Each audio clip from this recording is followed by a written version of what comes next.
ಬಾ ಅಂತ ಹೇಳಿದ್ರು. ಇವತ್ತು ಬಂದು ಸಂಪೂರ್ಣವಾಗಿ ನಮಗೆ 2010-11ರಿಂದ ಪರಿಚಯ. ಇವತ್ತೇ ಬಂದಿದ್ದು. 3 ಗಂಟೆಗೆ ಬರೋಕ್ಕೆ ಹೇಳಿದರು. 3 ಗಂಟೆಗೆ ಬಂದೆ. ತನಿಖಾಧಿಕಾರಿಗಳಾದ ACP ಚಂದನ್ ಸಾರು, ಸಬ್ ಇನ್ಸ್ಪೆಕ್ಟರ್ ಪ್ರದೀಪ್ ಅವರು, ಬಸವರಾಜ್ ಅವರು, ಬಾಬಣ್ಣ ಅವರು 4 ಜನ ಕೇಳಿದಂಥ ಉತ್ತರಕ್ಕೆ ಸಂಪೂರ್ಣವಾಗಿ ಲಿಖಿತ ರೂಪದಲ್ಲಿ ಕೊಟ್ಟಿದ್ದೀವಿ. ಸೈನ್ ಹಾಕಿ ಲಿಖಿತ ರೂಪದಲ್ಲಿ ಕೊಟ್ಟಿರುವಂಥ ಕೆಲಸ. ನಿಮ್ಮ ಪಾತ್ರ ಏನಿತ್ತು ಅಂತ ಕೊಲೆ ಕೇಸ್ ಪಾತ್ರ ಕೊಲೆ ಕೇಸ್ ಅಲ್ಲ ಸರ್.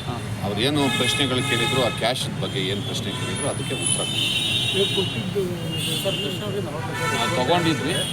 3 ತಿಂಗಳಿಂದ ಅದು ವಾಪಸ್ ಅಲ್ಲ, ನೀವು ದರ್ಶನ್ ಹತ್ರ ತೊಗೊಂಡಿದ್ದು ವಾಪಸ್ ಕೊಟ್ಟು ಕ್ಲೀನಾಗಿ ಕೊಟ್ಟಿದ್ದೀನಿ ಸರ್.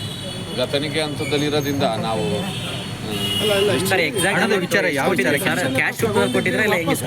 ಕೊಟ್ಟಿದ್ರಿ ಅನ್ನೋದಲ್ಲ, ಈ ಸಂದರ್ಭದಲ್ಲಿ ನೀವು ಅವ್ರಿಗೆ ಕೊಟ್ಟಿದ್ದೀರಾ ಅನ್ನುವಂಥ ಕಾರಣಕ್ಕೆ ನಿಮಗೆ ಕೊಟ್ಟಿರೋದು ಇಲ್ಲ. ಅದು ಈಗ ನಿಮಗೆ ತನಿಖೆ ಹಂತದಲ್ಲಿದೆ, ಅದನ್ನೆಲ್ಲ ಲಿಖಿತ ಕೊಟ್ಟಿದ್ದೀನಿ.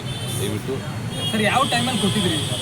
ತುಂಬ ಹಳೇದು ಅಲ್ಲ, ಈ ರೀಸೆಂಟ್ ಕೊಟ್ಟಿದ್ದು ನೀವು ತಗೊಂಡಿದ್ದಲ್ಲ ಸರ್. ಅವ್ರು ಕೊಟ್ಟಿದ್ದು ದರ್ಶನ್ ಅವ್ರಿಗೆ ನೀವು ಯಾವಾಗ ಕೊಟ್ಟಿರಿ? ಅವ್ರು ಕೊಟ್ಟಾಗ ಅವ್ರು ವಾಪಸ್ ಕೊಟ್ಟಿದ್ದು ಯಾವಾಗ? ಕೊಟ್ಟಿದ್ದು ಸಿನಿಮಾ ವಿಚಾರವಾಗಿ ಸಿನಿಮಾ ಸರ್ ಹಣ ವೈಯಕ್ತಿಕವಾಗಿ ತೊಗೊಂಡಿದ್ದೆ. ವೈಯಕ್ತಿಕವಾಗಿ ವಾಪಸ್ ನಿಮ್ಮನ್ನ ಕೇಳಿದ್ರೆ ಸರ್ ದರ್ಶನ್ ಹಣ ಕೊಡಿ ನನಗೆ ಏನಾದ್ರು ಕೇಳಿದ್ರೆ ನೀವೇ ಕೊಟ್ಟಿದ್ದೆ ಹೇಗೆ? ಇಲ್ಲ ಅವ್ರದ್ದೇ ದುಡ್ಡನ್ನು ಅವ್ರು ಕೊಟ್ಟಿದ್ದಾರೆ.